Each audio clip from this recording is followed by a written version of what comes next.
आमा के साह्रो भिड हो जनसागर आमा राजतन्त्रवादीको जनसागर देखेर म छक्कै परे है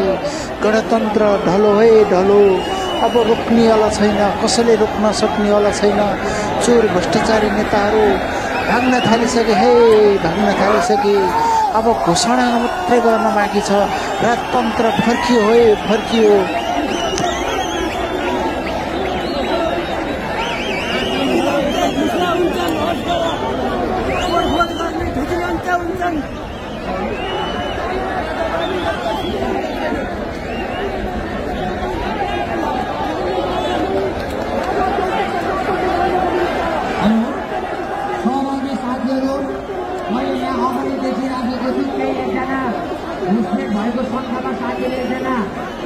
साथीले समाएर देखाउनु उहाँलाई पुलिस स्टेसनमा लगेर